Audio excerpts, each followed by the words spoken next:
Good afternoon and welcome to another edition of the UK Genesis podcast with me, Ben Furphy. And hi, I'm Gary Jones. And this week we have a guest, Clive. Sorry, Clive, I've just completely blanked. Don't worry about it. Yeah, it's just one of those days. Clive Walker, sorry. Just one of those days today. So, Clive, you describe yourself as a developer who uses WordPress and also another CMS called Perch. So perhaps that might be the best place to dive into. First is perhaps tell us a little bit about Perch and your work with WordPress. Okay, I'm a freelance web designer stroke developer based in Sussex. I've been going now for about, quite a long time, about 12 years now. Before that I was a scientist working in a lab, and I had a career... As a developer who... No, I was working as a completely different career. And I changed career about 12 years ago and became a freelance web designer developer. Okay, so what was the inspiration to move between being a scientist to going into web development? Well, I was doing a lot, or quite a bit, of part-time website stuff in the evenings and at weekends. And my job as a scientist was kind of stagnating, really. And then things came to a head and I was made redundant, and it was probably a good time to leave anyway, but redundancy happened and I had to decide then whether to carry on with that career or whether to do something new. So I chose to jump into web design at that stage. Okay, and when you say you jumped into web design, was it just regular HTML templates and that sort of thing, or did you sort of go straight into the CMS game? No, it was regular HTML templates, tables, frames, all that kind of stuff, font tags. There's not enough tables in web development these days. No, I know. No. So yeah, no, it was all that old school stuff that was all the rage in about 1999 or something like that. Okay. So how did you come across WordPress? Or was WordPress the first CMS that you even came across? I did come across WordPress in the very early days when it was called something else. Can't remember what it's called now. Was it called P2 or something like that? Was that it, or something else? I think so, something along those lines. The something cafe.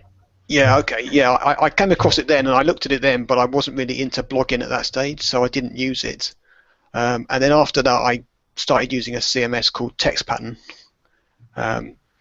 TextPattern is still going today, but it's quite a small team on that. And so then I started using more and more WordPress in quite a few sites. But I didn't really graduate to full-scale CMS work until probably about 5-6 years ago.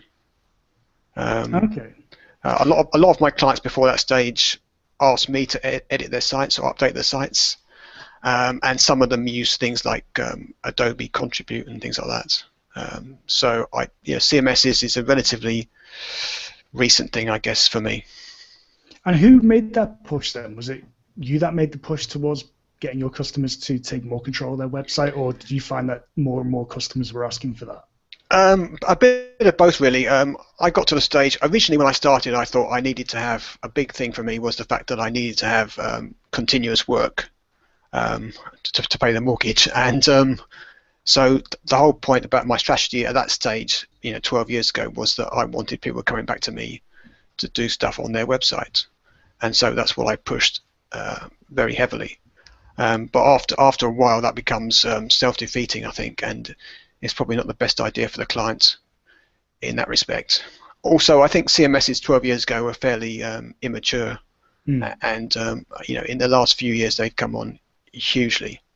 And so 12 years ago it was quite difficult for clients to use some CMSs.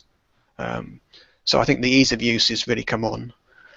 And I can't maintain websites. I still maintain websites for people, but it's more about maintaining the CMS now rather than adding content to their sites. So it's not really work disappearing, it's just work evolving and migrating to different particular areas. Yeah, that's right. I mean, I also, I don't want to be adding HTML to their sites really, or adding content to their sites. it's better for them to do that if they can do that. So, you know, by far the best approach is if they update their sites on a regular basis, as we all know. Okay.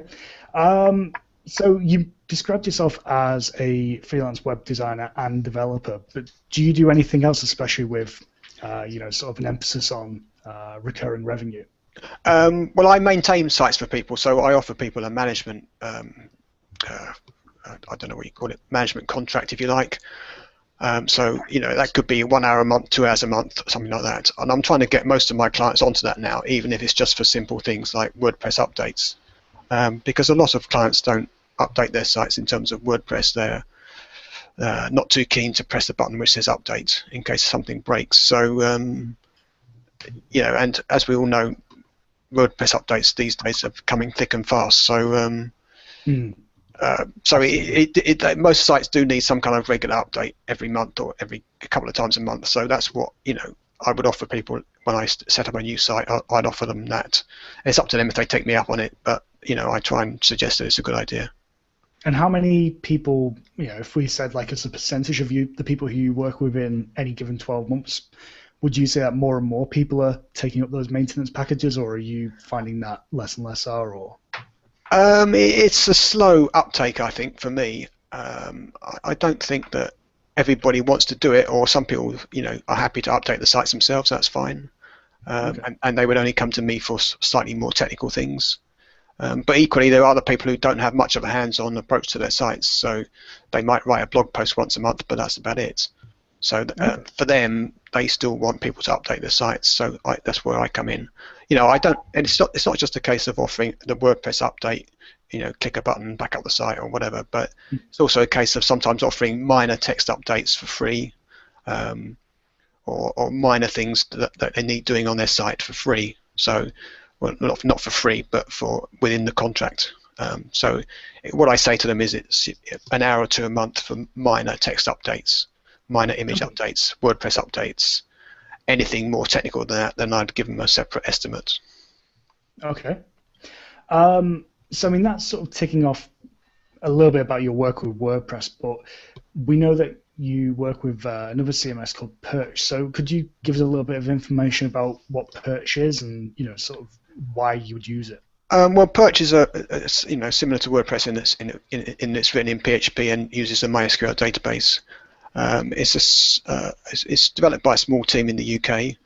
edgeofmyseat.com, there's two of them there. It's a slightly different approach to WordPress in the sense that Perch is very much based on the CMS is the approach is that it works around the content that the structure and the HTML that you create. So whereas WordPress, in a sense, you build a site around WordPress, whereas I think with Perch you build the site first and then you would install Perch into that. So it's essentially a cleaner approach, and then you hook the CMS into the template. Yeah, that's right. Yeah, Perch has its own templates. Templates are just small snippets of code with Perch tags in them. But of course, you can write your own templates. So if you've got a particularly structured page, HTML structure on the page, you can create your own template for that, and the client can update it quite easily. So what would you describe as if I came to you as a client, what would make you recommend WordPress over Perch and vice versa? To me, it's just about me being able to offer different things, and so it depends a bit on the project requirements, the budget, my schedule, and things like that, really. So, for example, if I feel that I cannot build a custom site for somebody, and they don't have the budget for that, then I might lean towards the WordPress side of things, customizing a theme. That's the direction I would probably go in. However, if they come to me and say, "Here's 10 days' work. We want you to design and custom build a site for us with a CMS that does this, this, and this," then I would probably lean towards Perch. Okay, so Perch is much more for those full, comprehensive projects where you need much more control over. Yes, I think so. I mean, clearly, of course, you can do the same thing with WordPress. You know, if you start off with a completely bare bones WordPress install, your own starter theme, or write your own theme, then clearly you can do something similar with WordPress. But for my skills and my sort of business approach, really. I suppose it's that I would offer Perch for those kind of custom builds, whereas with WordPress, maybe I'd look at the project requirements, and if there are more demands in terms of functionality, maybe BuddyPress or something like that, then I would probably offer WordPress. Okay. Sorry, I was going to say it's also a case of I was looking at my schedule about a year ago, and I'm trying to figure out how to make more money. Not to put too fine points on it. Yeah. And as a freelancer, I can do a couple of things. I can put my prices up, or I can try and get more work done, or I can outsource work. And the second of those, trying to get more work done, means I've got to turn over more sites more quickly. And so that's where, in a sense, WordPress comes in. If you're using a theme or customizing a theme, or even a starter theme, you can turn over sites more quickly. It sounds a bit of a ruthless approach in a respect, but there are local agencies around here, and that's what they do. They have a team working on the site, and they can turn over a site quite quickly using WordPress. So I think that's a fair point, because I mean, at the end of the day, I think there was a discussion on advanced WordPress the other day with several, let's say, members who are very much stuck in their way of, yes, MAMP everything. If you're not manipulating the database and setting it up yourself, then you're not doing a proper job. And as I quite validly pointed out, part of being a professional WordPress developer is running a very successful sort of one-person operation, if that's how you do it. But it's also about maximizing the amount of billable hours that you have. And, as you said there, it's about selecting the right project. If they need something quick and you need to turn it around, then there's nothing particularly wrong with selecting a theme and just customizing it and getting out if it serves their needs. It's when it doesn't serve their needs, but you're doing it just to churn the project through, that I think the problems arise. Yeah, I mean, I get a lot of clients most of my clients are small businesses, so local businesses, quite small companies, and so, to be perfectly frank, they are more than happy with a professionally designed theme that's been customized to their needs. It's in many cases it's much better than some other designers can do. Yeah. They get a professional theme customized, for a relatively small outlay. And that's what they want. And so it may not be the most high-tech thing or the most original. Yeah, that's right. But they want a brochure site with a small-scale blog with an ability for people to contact them on the site, and that's as far as it goes. And so for them, they get a really nice customized theme. It looks great, and that's good. Speaking of contacting people, if you want to put your questions to Clive, you can.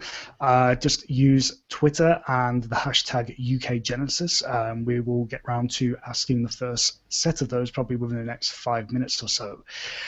So you mentioned that you, about 12 months ago, I think it was, started looking at ways of improving your workflow and improving the number of projects that you can work on. And you mentioned before the show started that you work on about 4 to 5 projects at once. Can you just tell us a little bit about the workflow that you have in place to actually manage that type of workload?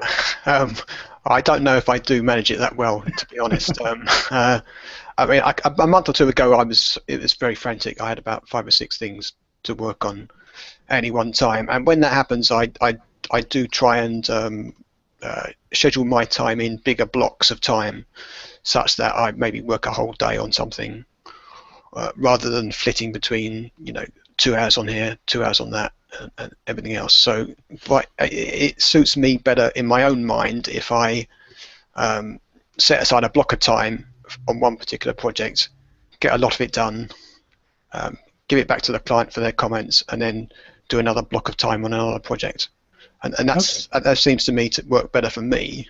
But otherwise, I get in the situation where I'm jumping around all over the place, jumping through hoops and doing this, that, and the other, small-scale stuff, just trying to get a few things done. And so, but it is tough. It is tough to manage freelancing. As you know, it's sometimes feast or famine, and so. You're in a very quiet period, and you accept jobs, and then suddenly 5 different jobs come in at the same time, and you're People completely snowed under. people who've been away for about 6 months suddenly come back to you and say, "We must launch this website now." He's like, "Yeah, cheers." Yeah, well, I've had one like that recently. Somebody that came to me in October last year, and I sent them a quote and completely forgot about it, to be honest. And then they came back to me in January or February and said, "Oh yeah, we want to do that now." So that's fine, and I can do that, and it's not a particularly rush job, so that's great. But you still got to allow for that, and it's a tough one sometimes. I've turned down jobs in the past because I'm too busy, so that's probably not what I'd try and do now. I'd probably try and outsource it now. But how do you manage your time between working on the projects that are there to be done and kind of looking for new projects, replying to leads, and so on? How do you decide how to split your time on that? I probably don't spend enough time myself marketing myself or looking for new projects in a proactive sense. I could probably usefully do more of that. But I do find that because I've got a reasonable number of clients now, I don't have to go mad with looking for new projects. Most of them come in through word of mouth, or people find my website or something like that. So it's, I get approached by people who want to generate sales and all that stuff, and I don't really want to do that approach. So first of all, I can't take on all the work, and secondly, I want to qualify the leads I get sometimes. So how do you qualify your leads? I mean, some people make them fill forms out, others will sort of take an hour or two to chat to them before they actually start a project. But I'd be interested in finding out, are you in the very strict camp that don't talk to clients before they've actually had some sort of qualification, or do you qualify them in person, so to speak? Well, I'd give them a very rough estimate based on our initial email or phone discussions, and then if they take me up on that, then I probably send them a questionnaire. If it's a design for a project, a website design or development, for example, a website design and build, then I have a questionnaire that I send them that I would then discuss with them after they filled that out. And then we move it forward from there, really. But having said that, I'm better these days at seeing red flags or warning signs for certain inquiries that I get. So in the past, I maybe wasn't, and I would probably take on everything that people offer me. But these days, I'm a bit more selective there, and so I'm probably better at seeing those kind of clients that could be a lot of resources and a lot of time spent on them for very little reward. And what are those flags? What are those red flags for you?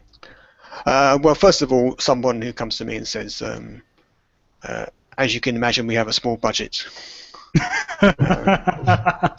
Unfortunately, we'll only take an hour or two. I can imagine that, but it doesn't really help me. And so, so in those cases, I go to them and say, well, look, what is your budget? And if they tell me what it is, then I will tell them what I can do for that. If it's too small, then I would say I can't do anything for that. If it's a reasonable amount, or if it's maybe 2 or 3 days' work, then I would say I can do this and this and this. And obviously, if it's more than that, then I can offer them more. So in a sense that you don't, if they come back and say can't afford that, it's not that you would go, well, I'll tell you what, I'll lower my price. You'd say, well, look, for that amount, you can afford this. So you don't discount, you actually reduce the scope of what they are actually being offered. Yes, absolutely. I don't. That's one lesson I learned. Well, one lesson I learned probably in the first couple of years of doing this, really, is that I read it in a book somewhere, I think, as well, and it's just made sense to me. I don't reduce the price. If people say, "Can you give me a discount?" I say, "No, sorry. If the budget's this, and I can do that for this."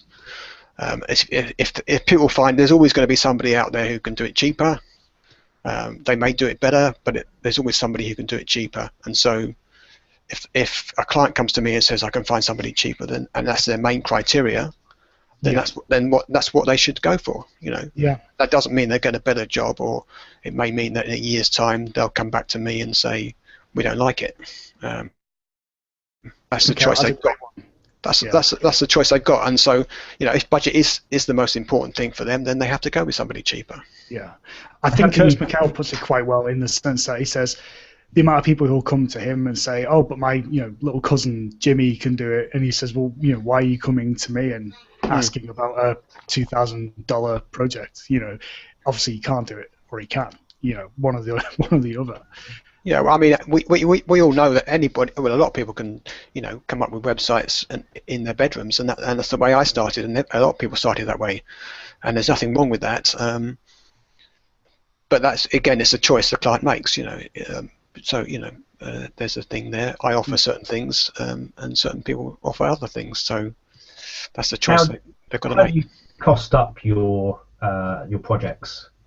You have a kind of fixed prices, right? It's e-commerce, it's going to be this amount. If it's not e-commerce, it's going to be this amount plus it's got some variations. So take those as base amounts, or do you say, okay, well, this is all the work you want. This is how many hours mentally I think it will be, and therefore cost it up. Kind of that way. How do you do that? It's all based on an hourly or daily rate, and so I wouldn't necessarily say it's going to take 2 days, although I'd obviously clarify that if the client asks about that. In the past, I got a bit hang up on being very precise about timings, and I don't think that works too well either. So these days, my pricing is based on the time that it's taken me to do similar jobs in the past, and so I'm trying to constantly refine that. And so, so if somebody came to me for e-commerce and I thought it might take 2 weeks, and I'd say it's going to take 2 weeks. Do you allow kind of any kind of contingency time on top of that, and how do you track your time? I do try and allow for some contingency in the quote that I give them, and so far that's worked okay, but I've been a bit close on a few occasions, and so I probably need to increase the contingency, I think, on some projects. But I track the time using a website called Slim Timer, Okay. which is a freebie thing, but it works for me. It just gives you a little window in the side of your screen, and so you can just click on a project and just start and stop it, and that's it, really. Cool. Okay, so we're now 20 minutes in, so let's have a look at the Twitter feed. Where was that question? Jackie has a question. Do you find clients struggle with adding content versus you wanting to tweak their designs? And this sort of fits into something that we were discussing before the show started, where you said that you were a bit wary about giving clients design and layout control of their sites with things like Beaver Builder and Velocity Page. How would you relate that? Well, it's very difficult, really. I think the thing about I don't like the fact that I don't mind.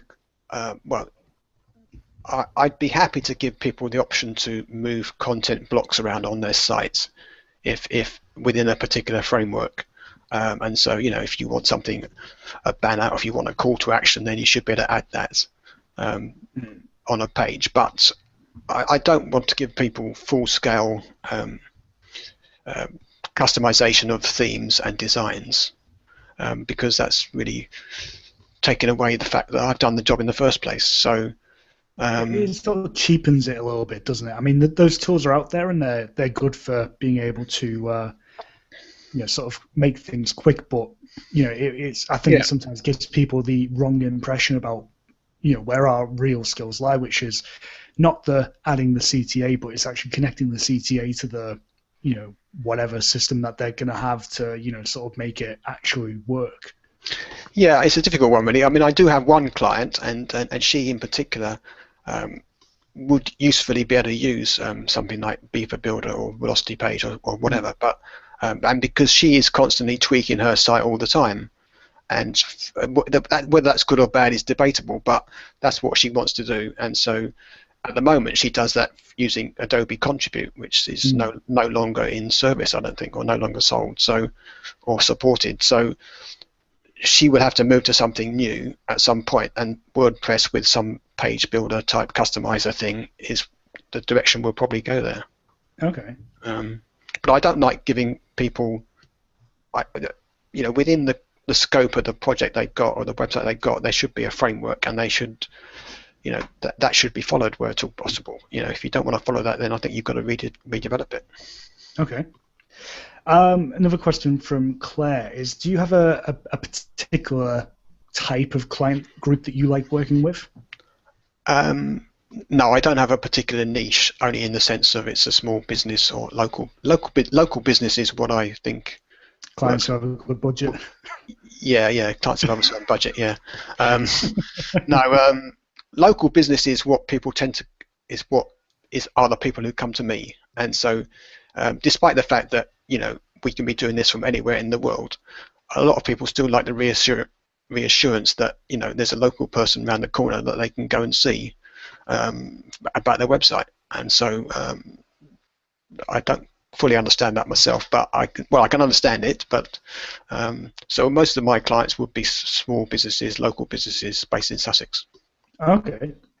And speaking of Sussex, Joe was asking about the Horsham. Am I pronouncing that right? Sorry, is it Horsham co-working events or?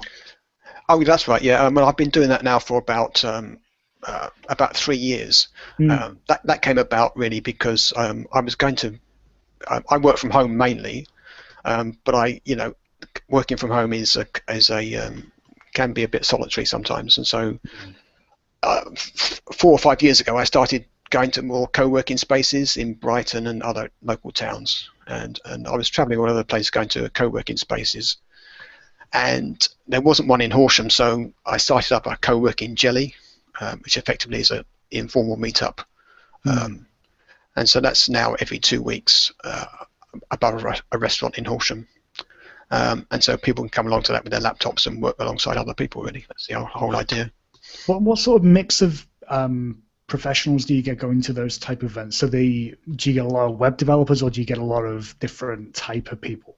I guess it's probably more web-orientated people or digital people, I guess. But I mean, we've got people who are bookkeepers. One guy runs a travel agency in the Galapagos Islands. Somebody else is a photographer. So it is a mixture of people. They don't all come every week, but it is a mix of people, really. Do you find it's a good, not just a nice way to actually socialize and actually have some people to talk to you during the day, but do you find that it's a good way to find business and network with other professionals in the local area?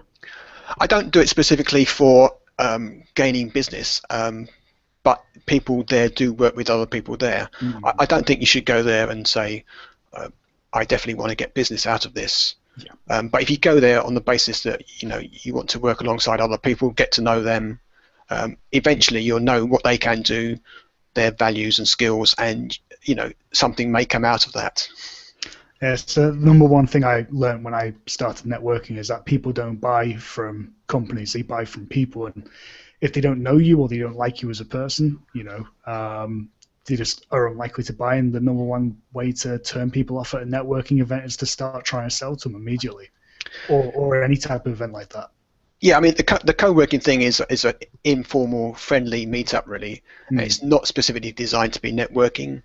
There are other networking events, there's loads of them, and they are specifically there for networking.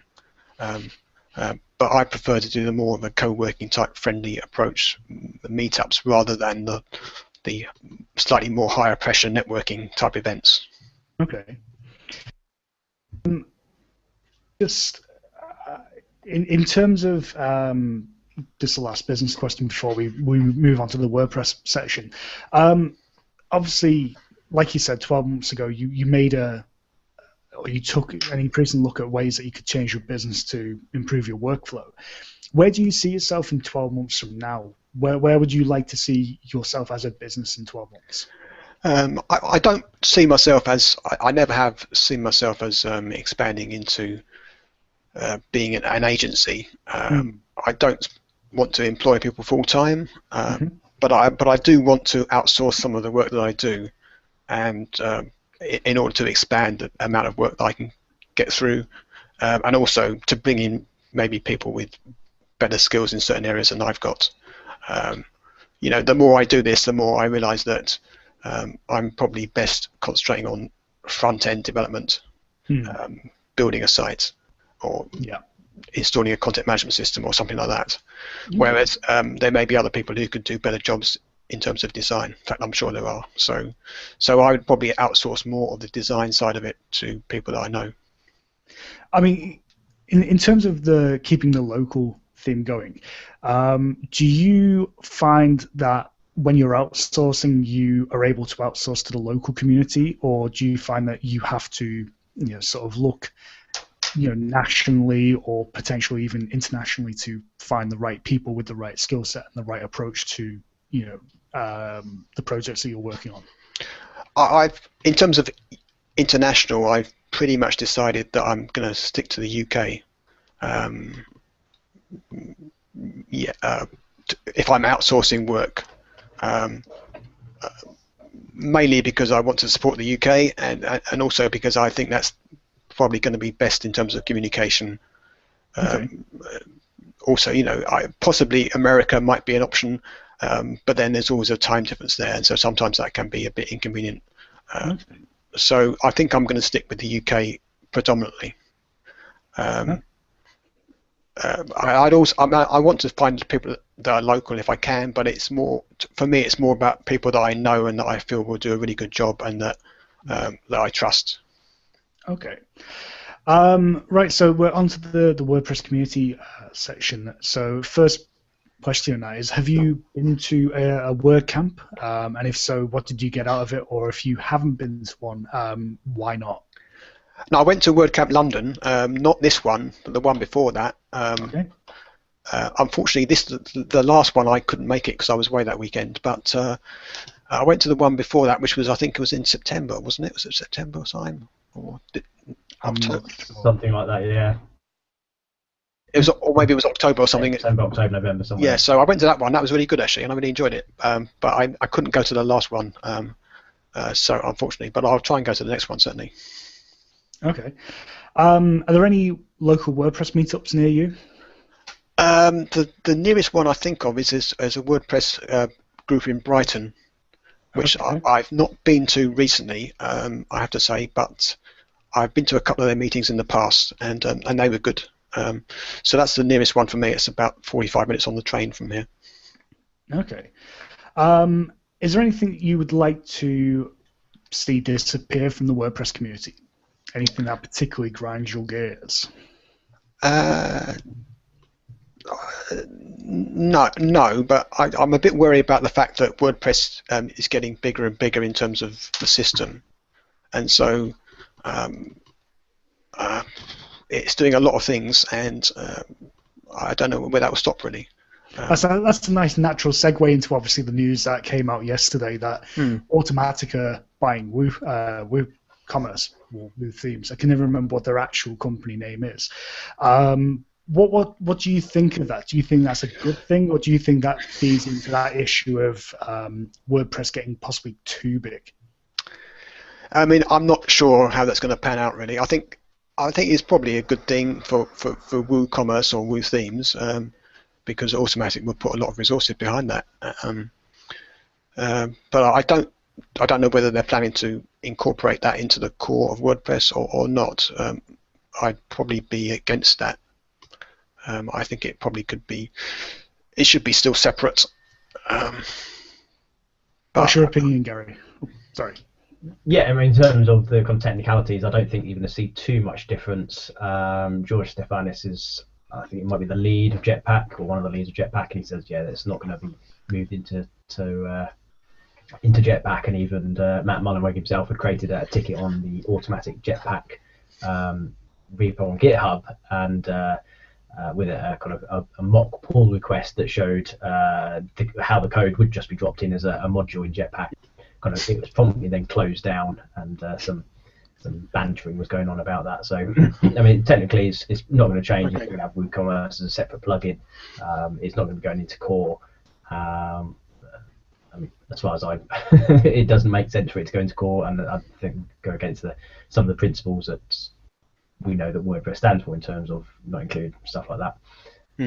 I mean, in terms of kind of a lot of the key issues that I saw comments on were about the levels of support for WooCommerce in terms of kind of one-to-one tickets and so on. So I mean, I've never had to use the WooCommerce support tickets for anything, any issues that I had.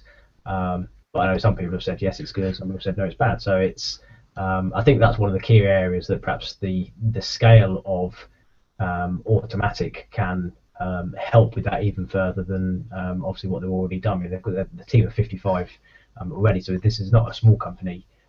being acquired. So I think it's a bold move from Automatic in terms of trying to take out one of the. I mean, if you had to name kind of say 5 or 10 big name companies, as it were, within or prominent companies within the WordPress ecosystem, Automatic and WooCommerce would stand as peers in terms of separate entities, of course. So I think it's a bold move in terms of acquiring them and bringing that all under the Automatic banner. And yeah, I think it's their biggest acquisition to date by far. So it'd be interesting to see what Who's else. next, Gary? Studio copy blogger? I have no idea. Well, there's all sorts. I mean, there's some of the big names there. You just can't kind of guess these things without knowing what's going on behind closed doors. Okay, Clive, so we haven't really talked that much about Genesis, considering this is a Genesis podcast. So before we get into that part, how did you come across Genesis? I think it was ages ago now. There was an older theme that I used. I think I can't remember which theme it was. It might have been the lifestyle theme, or it might have been the old executive theme. But I used it for a personal project, and I really liked it, and I liked the way that the thing that struck me was that everything I thought I wanted to do was in the settings page. And so there was a few funny comments in the settings page in those days as well about SEO and stuff, and I really liked that approach. And so yeah, I think it all seemed really well put together, and the settings page in particular covered a lot of stuff that I would normally do myself through other means. And so you know, and I liked the various designs that were around at that time. So that's the reason I started using it, I think. So I mean, you mentioned before, obviously, that you do use other themes, but what would you say is your sort of balance versus preference for using Genesis? Is it something that if you have the budget to do, you will naturally go towards Genesis, or is it very much just more about what the end product that the client is after, and then deciding the approach? Well, these days, for my WordPress work, I've pretty much decided to only use Genesis, because I was using different themes for different projects before that, and I would spend quite a bit of time, you know, working out how the theme was put together and how to do things within that theme. Obviously, some things are common to WordPress, and that's fine, but equally, some themes do things in a different way. And so I was always trying to figure out what was the best way of doing it in this particular theme. So now I've just decided that, you know, forget that, just maybe use a Genesis starter theme or something. If I need to customize it, then I'll use a starter theme. Okay. And also, I like the way that the Genesis, the designs are going, really. And so it's just a case of picking the themes that I like, really. I mean, they can all be customized to as big an extent as you've got a budget for. Yeah. But so I pretty much decided to focus on that for myself, really. Okay. And so if the client comes to me with something that cannot be done within Genesis, which is unlikely, then I'd have to think again. But so far, that's not happened. So it's more if somebody came to you and said, this theme looks perfect for my business, and you realized that the amount of time it would take to convert that to a Genesis theme just wasn't within their budget, that would be the reason why you would use that theme or consider using that theme, essentially. Yeah, I mean, if somebody when I was saying before, I was saying, you know, the theme that I use is, generally speaking, it would be the choice that I make. And then discuss with the clients. But if they come to me and say, we definitely want to use this theme, then I would obviously probably have to use that theme. I wouldn't convert it to Genesis. I just have to make the best of that. I'm sure there are obviously good themes out there, and so, you know, if they specifically want to use that theme, then I'd do that. Okay. So getting back to the community thing, what would you say is the best thing about the Genesis community? Well, I like the fact that it is a good community, although I haven't been as active on the Slack group as I should be, really. That's probably a good thing, that, to be honest, you can get the names in it, or the name itself is a hint. Yeah, I mean, I can't keep up with some of the conversations there, really. There's a lot of stuff going on there. But yeah, I like the fact that it's a community, and I like the fact that a lot of the themes would look similar in terms of the design approach. although that may change now, I guess, with the various things that are happening. But but I like the themes, and I like the way they've been developed so far. So that's what I like about it. Okay, and where do you see WordPress going in the next 5 years, and Genesis for that matter? Where would you like to see both of them go? I'd like to see Genesis just continue to improve. I think more accessibility, better code or better ways of doing the same things. In terms of WordPress, I imagine they're going to make it easier and easier for people to do certain things. They seem to be making everything. They seem to be putting a lot of stuff now in the customizer, and so that's the approach I think they're going to be doing a lot more of. Okay, brilliant. So just Are you a fan of the customizer? Well, I've used it. I wouldn't use it all the time. People like it, and so I've used it sometimes and sometimes not. So I'm fairly neutral on it, really. I think some people will find it useful to preview stuff without actively doing things on the site. So I'm neutral on it. I don't think I'm for it, against it, but sometimes it's useful, sometimes not. Do you provide training for your clients? Not formally, No. but I clearly would go through things with them after the launch of a site. Maybe spend an hour or two on it. So I mean, would you? What I was going to suggest was, do you, if you're showing them how to change a widget, for example, would you show them the traditional way by going into appearance and widgets, or would you perhaps show them through the customizer?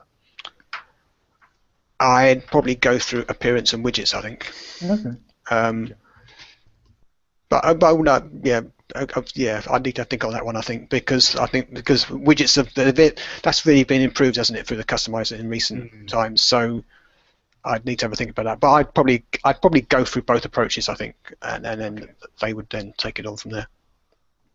Okay, so if you've got any questions for Clive, if you want to send them in using the UK Genesis hashtag, we have got a question from Ginger, which is, what is your favorite Genesis child theme to start from, or have you built a starter theme for yourself?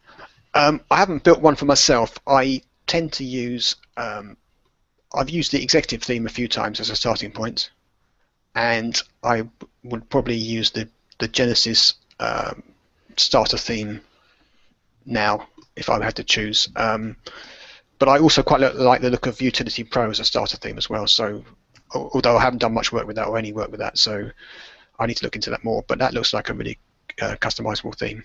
So that's something I need to look into. But yeah, but I'd probably, if I had to choose one, I'd probably choose Executive or the Genesis starter theme. Gary, I don't think we've ever really asked you. Do you have a starter theme? I have a work in progress of a starter theme. But it's currently a work in progress in so much as I'm using it for the basis of one of my clients' sites, and kind of taking the best bits of that, and also using it to build my own kind of new design, which has sat around for months and months and months and I've not done yet. So it's not much of a starter theme in terms of kickstarting me. But it's I mean, there's all sorts of kind of things that would be in my starter theme. A lot of kind of grunt automated tasks running. It would be kind of Sass and Bourbon and Neat. But yeah, the main thing is kind of the automation would be in that. I think the whole kind of point of a starter theme is to have some work done already. And I think adding kind of a grunt or a gulp or some other task running on that means that the tasks that do need to be done can be done with just one kind of command line entry, and you then get the benefit of having that all done consistently and automatically as you're then writing the code. What my starter theme would be is basically the only thing you have to do to write a theme is the functions.php or some variant of, and the style.css or the Sass. everything after that. So in terms of kind of concatenating and minifying and writing to code standards and kind of auto prefixing for vendor browsers, vendor prefixing for browsers, and a whole load of kind of other tasks. I think I broke it down as about 20 or 30 different tasks that it can do, and kind of generating the POP file for internationalization and doing accessibility checks on it and all sorts of anything that could be automated in terms of development of a theme. Most of that could be automated. So what should be left is just what the actual development aspect of writing code. Everything else should be automated. Brilliant. So we're going to go into the quick fire round now, Clive. So you ready for that? Okay, yeah, go on, go for it. Okay, so what did you want to be when you grew up? At one stage, all I can remember wanting to be was a forensic scientist. Okay. And so I think I wrote to when I was about 10, I wrote to the forensic labs in London, and they sent me back a pack of stuff. And so I did eventually become a scientist, but not a forensic scientist, and so that might have influenced my decision there. But was that a chemistry major, or? I did chemistry in my professional career before this, yeah. Okay. Yeah. Okay. Mac or PC? Both. Both. And I should explain. I've got a Windows desktop, and I fairly recently bought a Mac laptop to replace my Windows laptop. So I'm now retraining my fingers to use different keyboard shortcuts. Fair enough. What code editors do you use? I use Sublime Text 3 and Brackets. Okay. Do you develop locally or do you develop online? I develop locally in the most part. What do you use for that? I'd probably at the moment I'm using a XAMPP on Windows. Okay. But I'm probably going to probably install a MAMP or something similar on the Mac when I've got I've got an hour to spare. Okay. What do you use for when you have to do designs, wireframes, mockups, that sort of thing? Mostly pencil and paper, and then go into the browser and do something in the browser. Okay. But I'm going to be outsourcing more of the design aspects of it, so that would then depend on what the other person wants to do, really. Okay. But I still actually think it's useful to actually design something in Photoshop or a similar tool, because I still think that's useful for presenting that to the client. Yeah, absolutely. Do you have any go-to or must-have plugins or go-to plugins? I don't have any go-to plugins. I don't think. I just tend to use what I think I need for the job, really. But I do like I've used the featured content sandbox Genesis widget recently quite a lot, so that's been quite useful. Plugins, I tend to use the things that everybody else uses. Yoast. Probably I've been using one recently. I've been using main WP as a plugin for managing multiple sites. Okay. I found that to be really useful, actually, and because I've got quite a few personal sites here, there, and everywhere, as well as my client sites, I've just kind of decided that even just for my personal sites, it's really useful. If you've got 10 or 12 personal sites, to be able to manage those from one dashboard saves a lot of time, and so that and other tools like it are really useful. Okay. I'll skip that next one because we've already answered that one. Have you ever written a public plugin? No, not a public plugin. I probably write. The only plugin I'd write for myself would be a small site functions type plugin, where you're just using it to put code in there instead of in functions.php. Okay. Have you ever written a theme for public release? No. I don't have the time to do that, really. I don't think at the moment. I would maybe think about it if I had more spare time, but just haven't got the time. What would you like to see changed in Genesis?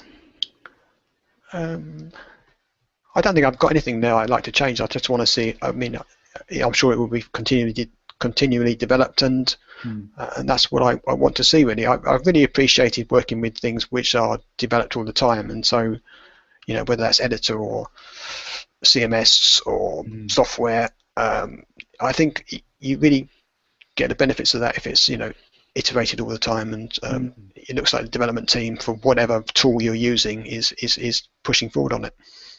Okay. How much do you consider things like accessibility and internationalization right-to-left scripts when creating themes for clients? Well, I try and make sure that I don't do much with internationalization, to be honest. And I would try and check most of my sites for web accessibility using a few fairly simple tools like Wave or something of that type. But I don't specifically do a lot of work in that area. But I would obviously fix things if I thought they were wrong after I've built the site. Okay. Brilliant. So if you've got any more questions for Clive, get them in now. Hashtag UK Genesis. Guess one thing I know that we were discussing before the show was, and we'll come back to the pricing thing, was whether or not you think you're too cheap or too expensive. I mean, what would you say is an average? If somebody came to you and said that you were looking, or they were looking for a website for their small B2B business, that they don't need anything complicated, they just need a contact form, they need sort of a homepage that looks smart. Maybe the most complicated thing might be, I don't know, say like a CPT for a case study functionality. But what sort of thing would you be looking, just so we can, sort of, is there a ballpark figure for that type of thing, or would you? Well, for most of those kind of sites, I'd probably say starting from 3 days' work, which is I charge £300 a day, so starting from about £900 really. That's what I would say to people if they come to me and say, give me a ballpark figure for a website of that type. Okay. I mean, it probably would be more than that, but that's what I would start from. So that's your absolute basic, no, very little customization. We'll put your logo in there. We'll do a CPT if there needs to be. The 3 days work would be probably using their own existing brand or guidelines or marketing materials if they've got those. If they wanted those designed, then that would be clearly more work. So, I mean, if you're on Twitter and you sort of want to join in with this debate about pricing and stuff, please do. Don't be afraid to sort of reveal stuff. One thing that I just want to touch on very quickly, Clive, is you said you price by the day, but you said then that before that you sometimes we'll do a 2-hour chunk here and a 2-hour chunk there. If somebody says to you, okay, right, it can be done in 3 days, have you ever found a situation where you might end up being in a place where they go, oh, I thought you said that this could be done in 3 days, when actually it was sort of 3 full days equivalent? I haven't really had the situation where it's been a problem as such. I've had a few situations, not many, where I've overshot on the amount of work that was needed, and so I estimated something a day's work, for example, and then it took a day and a half. And if that's something the client has done to increase the scope of the project or the requirements, then I would discuss that with them and then increase the quote. But if it's just my fault for not estimating it properly, then I just have to absorb that cost. But I also, I would also learn from that and try and next time I get asked to do that, I would, factor that in. Okay. Gary? One of the questions usually asked in the quickfire that got missed out is, had you seen about the Genesis camp that's happening in mid-July? I have seen that. Unfortunately, it's the weekend I'm away, so I don't think I can make that. I go away a couple of times a year on cycling group trips with a few mates, and I believe it's on the same weekend as that, but I might be wrong. But when I checked it, I think it's the wrong date for me, so I don't think I can make it. But it sounds really good though. But I just say I don't think I can make it. I was going to say, do you think it's a kind of good idea, and can you see it happening with other kind of products or plugins and themes, communities? Yeah, I think it's a good idea. I think it's great for generating that kind of community. Yeah, absolutely. Yeah. Okay. Okay, it's got 5 minutes left to go. Thank you very much for the questions that have been coming in over Twitter as well. None outstanding at the moment. So, who would you most like to see on the podcast for this show? Oh, I don't know. I don't know if I know enough UK Genesis people to be able to say, really. I don't have any favourites that I can suggest, I don't think. No, sorry. No? Okay, that's fine. Where can we find you online? I'm Clive Walker on Twitter and most other places, and website is cvwdesign.co.uk.